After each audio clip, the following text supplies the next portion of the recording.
చేసుకోవాలి. కులాన్ని గెలిచారు ఎన్ని రామ్మోహన్ గారు మళ్ళీ వస్తాను, మీ దగ్గరికి వస్తాను.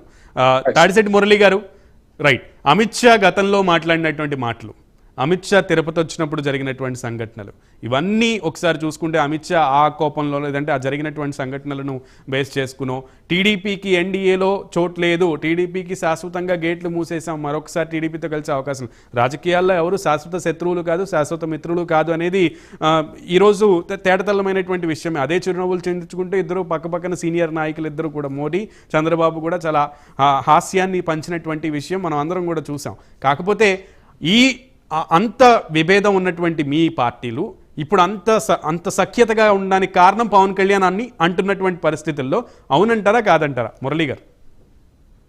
ముందుగా అందరికీ నమస్కారం అండి. సునీల్ గారు, మీరే చెప్పారు రాజకీయాల్లో శాశ్వత శత్రుత్వం శాశ్వత మిత్రుత్వం ఉండదని. పొలిటికల్ ప్రజాస్వామ్యంలో పొలిటికల్ రిక్వైర్మెంట్ బేస్ గా వెళ్తుందండి. దీంట్లో ఎప్పుడైతే పవన్ కళ్యాణ్ గారు చంద్రబాబు నాయుడు గారు కలిసి పొత్తు పెట్టుకుంటామని పవన్ కళ్యాణ్ గారు అనౌన్స్ చేసిన తర్వాత ఈ డౌట్ అందరికీ వచ్చిందండి. పార్టీలో ఉన్న వాళ్ళకి, పార్టీ లేని వాళ్ళకి, అన్ని పార్టీల వాళ్ళకి కూడా ఉంది. బీజేపీ జతకట్టే అవకాశం ఉంటుందా లేదని ప్రశ్న ఉత్పన్నమైన మాట వాస్తవే.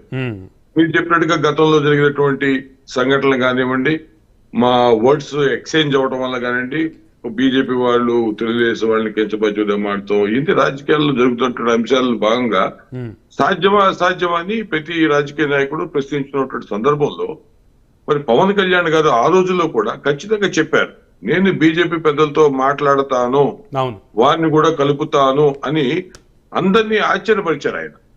అది ఎలా సాధ్యం? ఇది పవన్ కళ్యాణ్ గారికి అంత సేవ్ ఉందా సెంట్రల్ గవర్నమెంట్ లో? ఆయన మోడీ గారితో, అమిత్ షా గారితో, నడ్డా గారితో అంత సన్నిహితంగా మాట్లాడి ఒప్పించగలరా? ఈయన ఎక్కువ మరి ఢిల్లీ ప్రయాణాలు చేసినటువంటి మనిషి కూడా కాదు. చాలా తక్కువ సందర్భాల్లో పవన్ కళ్యాణ్ గారు ఢిల్లీని వెళ్ళటం రావడం జరిగింది. మరి ఇంత ఖచ్చితమైనటువంటి అభిప్రాయాన్ని వ్యక్తం చేస్తూ ఆయన ముందుకు వచ్చారు. సరే, బీజేపీ కూటమి ఏర్పడటానికి ఖచ్చితమైనటువంటి కారణం పవన్ కళ్యాణ్, దాంట్లో సందేహం లేదండి. మేము అందరూ కూడా దాన్ని యాక్సెప్ట్ చేస్తున్నాం. అయితే పవన్ కళ్యాణ్ గారిని ఇంత కసిగా మార్చింది జగన్మోహన్ రెడ్డి గారు. ఆయనకి థ్యాంక్స్ చెప్పాలంటారా? అంటే అంతే కదండి. ఇప్పుడు ఒక మనిషిని రెచ్చగొట్టి, తిట్టి, క్రిటిసైజ్ చేసి ఆయనతో పాటు ఊరుకోకుండా పొత్తు కలిపినటువంటి చంద్రబాబు నాయుడు గారు ఎక్కడ వీళ్ళు కలుస్తారని చెప్పి ఆయన జైలు పాలు చేసి వాళ్ళ కుటుంబాన్ని బాధ పెట్టి వాళ్ళ భార్య పిల్లలు రోడ్ల మీదకి ఎక్కి, ఇది రాజకీయంలో కొత్త విధానాన్ని జగన్మోహన్ రెడ్డి గారు ప్రవేశపెట్టారు. ఆయనకి ఏంటంటే, నేను ఏది చేసినా చెల్లిద్ది, నా బొమ్మ చూసి ప్రజలు ఓట్లేస్తారు, పవన్ కళ్యాణ్ కాదు, బీజేపీ కాదు, లేకపోతే తెలుగుదేశం కాదు, ఇంకొక 4 పార్టీలు తెచ్చుకున్నా సింహం ఒకటే అని మిగతా వాళ్ళు కూడా చాలా అసభ్యమైన విధంగా జంతువుతో పోల్చేటువంటి సందర్భం మనతో చూసాం. ఇది పవన్ కళ్యాణ్ గారిలో తీవ్రమైనటువంటి కసిని రగిల్చిందని నేను భావిస్తున్నాను.